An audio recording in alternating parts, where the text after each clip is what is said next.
Hi guys, मैं हूं Farid guys. आज मैं बहुत ज़बरदस्त स्टोरी लेकर आया हूं। आज मैं राजेश खन्ना के बारे में बताने वाला हूं।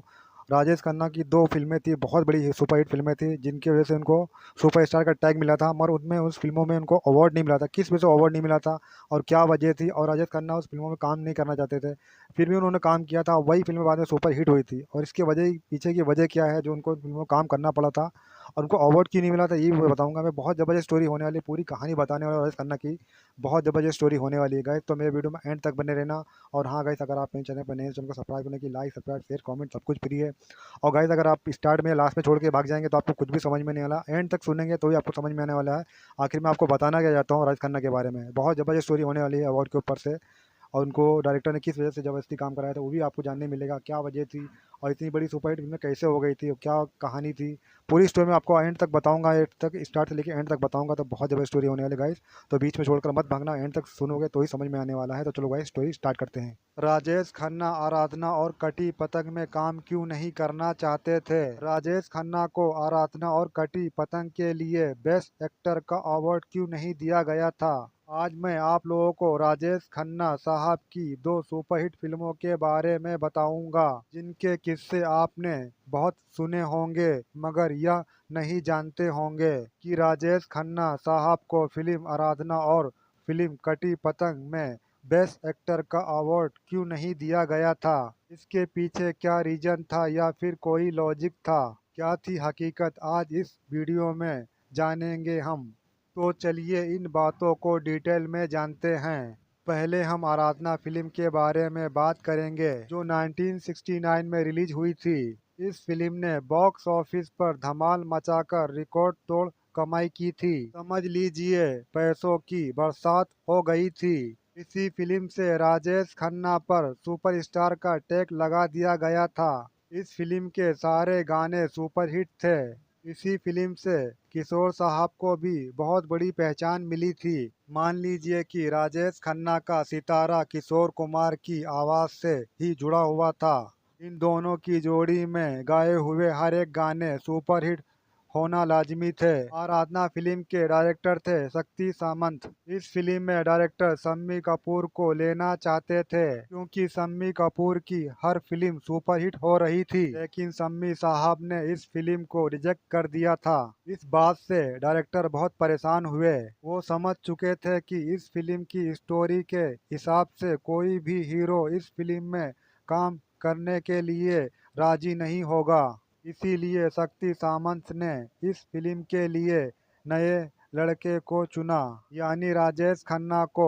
शम्मी कपूर ने इस फिल्म को रिजेक्ट क्यों किया था, इसके बारे में भी मैं आपको बताऊंगा। पहले हम राजेश खन्ना के बारे में बात कर लेते हैं कि उन्होंने भी इस फिल्म को क्यों रिजेक्ट किया था। जब आराधना फिल्म के डायरेक्टर शक्ति सामंत ने राजेश खन्ना को आराधना की स्क्रिप्ट सुनाई तो राजेश खन्ना ने कहा, स्क्रिप्ट के हिसाब से तो इस फिल्म में मेरा कोई काम ही नहीं है। पूरी फिल्म एक्ट्रेस की कहानी पर ही है। इस फिल्म से मुझे कोई पहचान नहीं मिलेगी। डायरेक्टर ने राजेश खन्ना साहब को समझाया कि मैं मानता हूं कि यह फिल्म हीरोइन शर्मिला टैगोर जी पर ही है, मगर आपके भी स्क्रीन प्ले बहुत अच्छे हैं। आपका किरदार छोटा है लेकिन बहुत ही दमदार है। मगर राजेश खन्ना डायरेक्टर की बातों से एग्री नहीं हुए। तब डायरेक्टर शक्ति सामंत ने उन्हें एग्रीमेंट के पेपर दिखाए और उनसे कहा, आपको यह फिल्म करनी ही होगी। इस कॉन्ट्रैक्ट पेपर के हिसाब से आप किसी दूसरे डायरेक्टर के साथ काम ही नहीं कर सकते हैं। अब मैं आपको यह बताऊंगा कि राजेश खन्ना ने इस एग्रीमेंट पेपर पर साइन क्यों किया था। दरअसल राजेश खन्ना भी हीरो बनना चाहते थे, इसीलिए उन्होंने ब्यूटी कॉन्टेस्ट में हिस्सा लिया था। इस कॉन्टेस्ट में राजेश खन्ना के साथ एक्टर विनोद मेहरा, एक्टर नवीन निस्कोल और भी कई लड़के शामिल थे, मगर राजेश खन्ना पहले नंबर पर आ गए थे।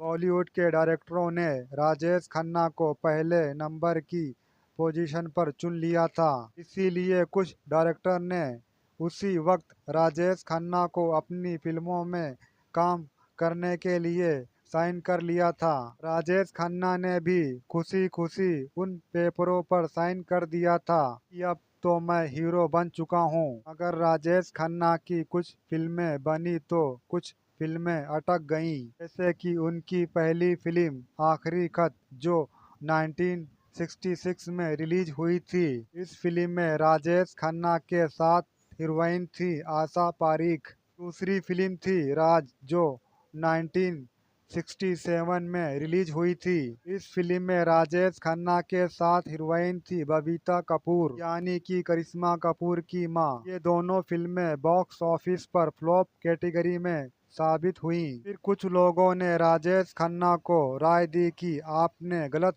फिल्मों को चुना है। इसीलिए जब राजेश खन्ना ने आराधना फिल्म की स्टोरी सुनी तो उन्हें पता चला कि पूरा काम हीरोइन शर्मिला टैगोर का ही है। इसीलिए राजेश खन्ना इस फिल्म को करना नहीं चाहते थे, मगर डायरेक्टर ने जब एग्रीमेंट के पेपर दिखाए तो उसमें लिखा था अगर आप इनके साथ काम नहीं करेंगे तो आपके ऊपर केस भी हो सकता है। इसीलिए मजबूरन राजेश खन्ना को फिल्म आराधना में काम करना ही पड़ा। अब मैं आपको शम्मी कपूर साहब के बारे में बताता हूँ कि उन्होंने इस फिल्म में काम क्यों नहीं किया था। जब डायरेक्टर ने शम्मी कपूर को आराधना फिल्म की स्क्रिप्ट सुनाई तो शम्मी साहब ने कहा इस फिल्म में मेरा क्या काम है, जबकि पूरी फिल्म हीरोइन पर ही लिखी गई है। हीरो के किरदार का तो कोई अता पता ही नहीं है। इस बात को राजेश खन्ना भी बहुत अच्छी तरह से समझ चुके थे, मगर उनकी मजबूरी थी। इसीलिए राजेश खन्ना ने आराधना फिल्म में बेदिली से काम किया था। उन्हें कोई भी शौक नहीं था फिल्म के किसी भी सीन में, मगर जब फिल्म सिनेमा घरों में रिलीज हुई थी तो उस फिल्म ने धमाल मचाकर रख दिया था। राजेश खन्ना भी शॉक्ड हो गए थे कि आखिर ऐसा कैसे हो गया, जबकि इस फिल्म में मेरा काम तो बहुत ही कम है। तो उन्हें पता चला कि इस फिल्म का सबसे लोकप्रिय गाना मेरे सपनों की रानी तू कब आएगी तू बहुत लोगों को पसंद आ रहा है। उसी गाने के हर मोमेंट को लाइक किया जा रहा है, जिसे किशोर कुमार ने अपनी रंगीन आवाज में गाया था। इस गीत को महान संगीतकार एस.डी. बर्मन और आर.डी. बर्मन ने सजाया था। अपने मधुर संगीत से इस फिल्म के सारे गाने सुपरहिट हैं। राजेश खन्ना जिस होटल में ठहरे थे उस होटल के बाहर लोगों का भीड़ का मजमा लग गया था।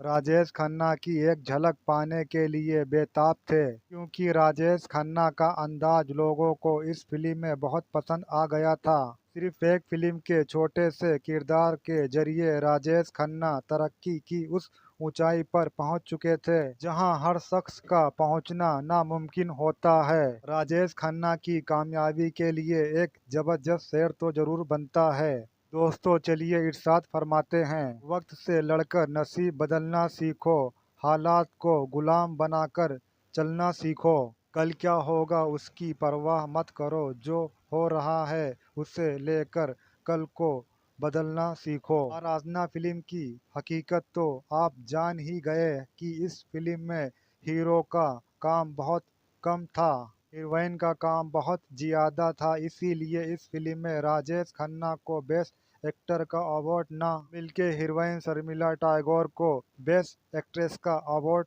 मिला था। सिर्फ राजेश खन्ना साहब का नाम नॉमिनेटिव हुआ था बेस्ट एक्टर के अवार्ड के लिए, और शक्ति सावंत को बेस्ट फिल्म बनाने के लिए अवार्ड मिला था, और किशोर कुमार को बेस्ट प्ले सिंगर के लिए अवार्ड मिला था। रूप तेरा मस्ताना गाने के लिए अब मैं आपको फिल्म कटी पतंग के बारे में बताता हूँ। इस फिल्म में राजेश खन्ना ने काम क्यों किया था। दरअसल कटी पतंग फिल्म के भी डायरेक्टर शक्ति सावंत ही थे। कटी पतंग फिल्म 1971 में आई थी। यह फिल्म भी बहुत बड़ी सुपरहिट फिल्म थी। इस फिल्म की स्टोरी को लिखा था गुलशन नंदा ने। गुलशन नंदा जानते थे कि इस फिल्म को शक्ति सावंत ही बना सकते हैं, क्योंकि इस फिल्म की स्टोरी आराधना फिल्म से ही इंस्पायर्ड थी। ऐसी फिल्मों को बनाने में शक्ति सावंत बहुत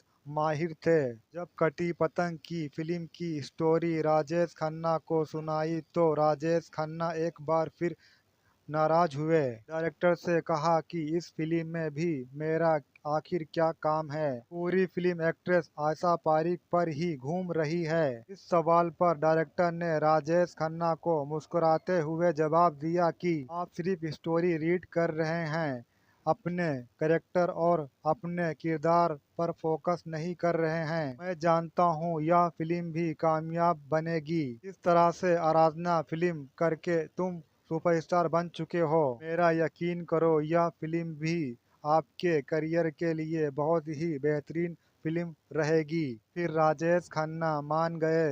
दूसरा उनके पास कोई ऑप्शन ही नहीं था। उनका कॉन्ट्रैक्ट भी रनिंग में चल रहा था। राजेश खन्ना जैसे तैसे काम करके इस फिल्म से भी फ्री हो गए थे। लेकिन जब यह फिल्म सिनेमा घरों में रिलीज हुई तो इस फिल्म ने बम्पर कमाई की थी। इस फिल्म की स्टोरी और गानों की बहुत चर्चा हो रही थी। इस फिल्म के गाने लोगों की जुबां पर थे। इस फिल्म के सारे गीतों को लिखा था फेमस आला तबके के गीतकार आनंद बख्शी साहब ने और इन गानों को मधुर संगीत से सजाया था एस.डी. बर्मन साहब ने और अपनी मधुर रंगीन आवाज से इन गानों को नवाजा था किशोर कुमार ने। कटी पतंग फिल्म का सबसे फेमस मशहूर गाना था यार दीवाना होता है, मस्ताना होता है, हर खुशी से हर गम से बेगाना होता है। और इस फिल्म का दूसरा फेमस सैड सॉन्ग था जिसे मुकेश साहब ने गाया था। उस गाने के बोल कुछ इस तरह से थे, जिस गली में तेरा घर ना हो बालमा, उस गली से हमें तो गुजरना नहीं। इन मेलोडी सॉन्ग के लिए एक जबरदस्त शेर तो जरूर बनता है दोस्तों। चलिए इरशाद फरमाते हैं, हर गीत चाशनी की तरह महसूस होता है, हर संगीत फूलों की तरह महकता है, सुनने वाला सिर्फ आवाज सुनता है,